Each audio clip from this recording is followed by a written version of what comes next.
It's been a long time and it's good to be back. So you're gonna see a lot more content coming soon. I've been working on a lot of things in my downtime, including MMA instructionals and grappling, striking, it's all in there. I've also created a community where you can join for free and connect with people that are excited about MMA as I am. It's all there, but for now, we're going to get into the UFC card this past weekend, UFC 329, Conor McGregor, all that good stuff, but let's get into it.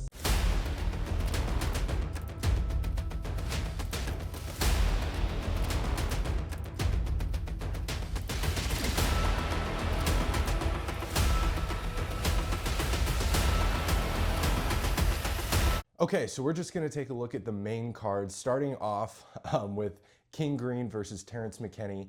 Now, I really thought for a minute that somehow my wife had turned on street beefs when we were watching this fight. In the beginning, it was crazy. There was like technique went out the window. Bobby Green styles, very weird, but very effective. And Terrence McKinney, from a technical standpoint, I'm sure he's a nice guy and he's actually a pretty good grappler. But his fight IQ is probably the lowest I've seen in the UFC for a couple reasons. He doesn't have any fight management, no defense, no setups to his striking, anything like that, and you could really see that play out in this fight.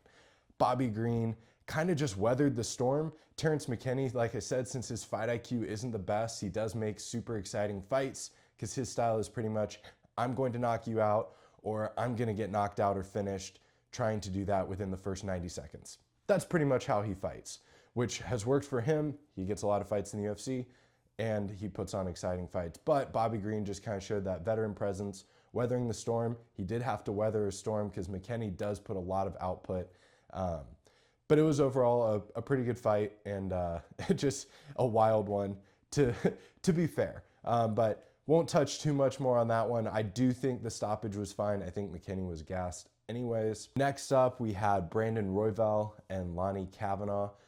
This was a great fight, and this one actually surprised me a lot. I personally really like Lonnie Kavanaugh's style. The way that he strikes is so fun to me. He's very technical. His setups, his feints, just has a lot of layers to it that I really like. And Royval does too, to be fair. They're both very good, very technical.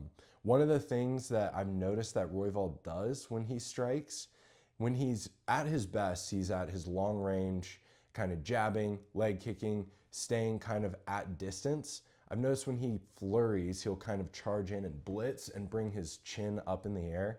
And that tends to be where he gets caught, like a lot in the Joshua Van fight, he got caught that way. And then Lonnie Kavanaugh was catching him at times when he was staying long, kind of working his feints, jabbing, worked really well for him on the feet. And then on the ground, he actually was pretty dominant.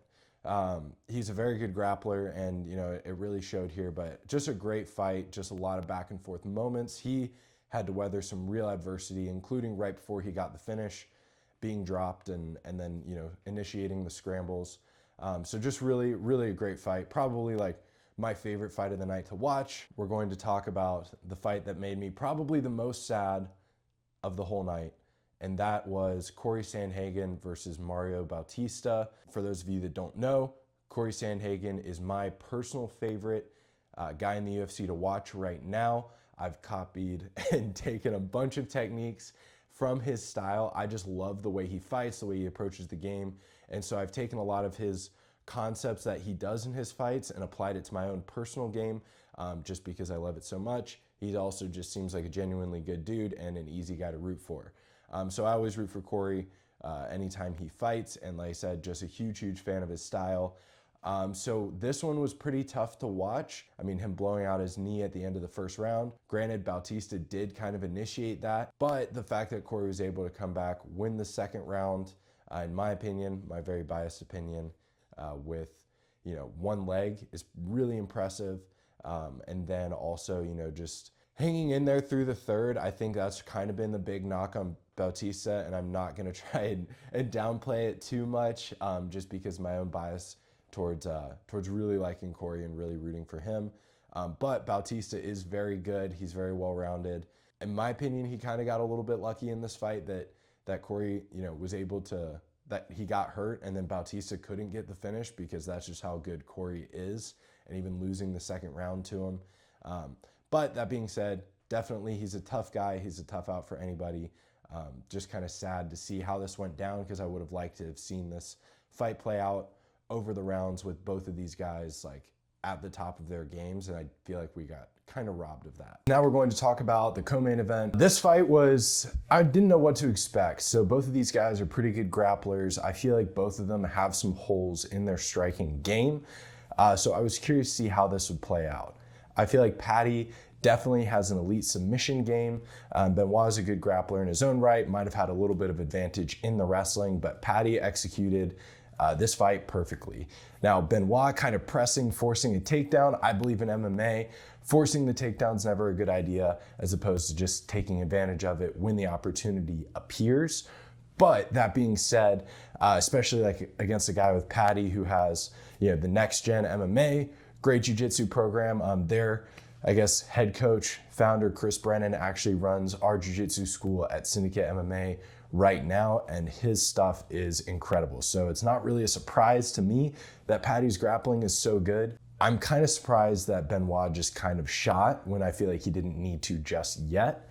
That being said, awesome finish from Paddy, and the submission itself was just absolutely nasty. So excited to see kind of where he goes with this next. I feel like he should fight Ilya. That would be the fight I would really like to see, especially with the bad blood there. So there's a ton of different ways it could go.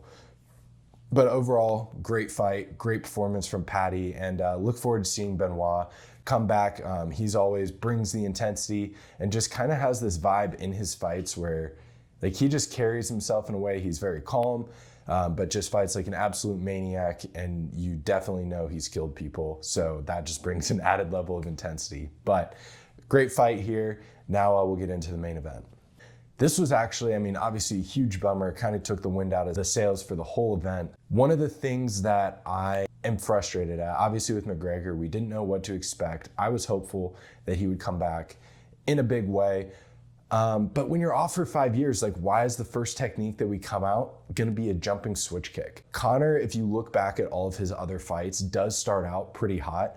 Like he opens in the past with spinning back kicks, with just big explosive left hands. Like I think he's opened with that jumping switch kick before to kind of set the tone of the fight and immediately get the opponent pressuring backwards.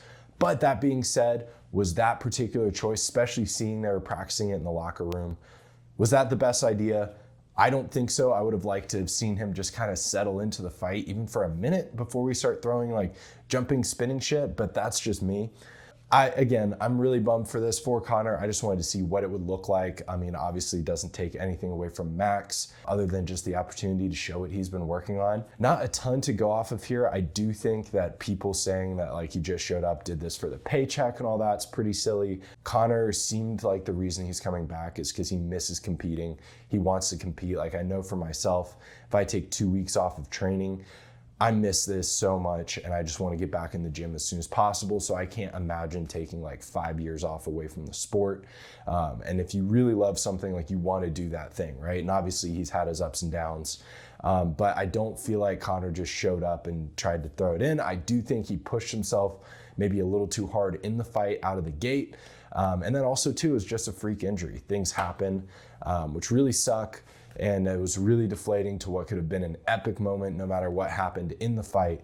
So just really bummed that we got robbed of that. That being said, I don't know if Conor will be back. It'll be interesting to see. He says he will. I hope he does. I guess it just depends on the extent of the injury and the opportunities that the UFC gives him. But that is it. Thank you guys so much for watching again. Don't forget, the link is in the description, but join my community on School. We're going to be talking a lot more about MMA just in general. And then there's also courses and instructionals that will be coming soon for you guys to be able to level up your own games and techniques, but also it's just a great space to connect with people who love the sport as much as you do.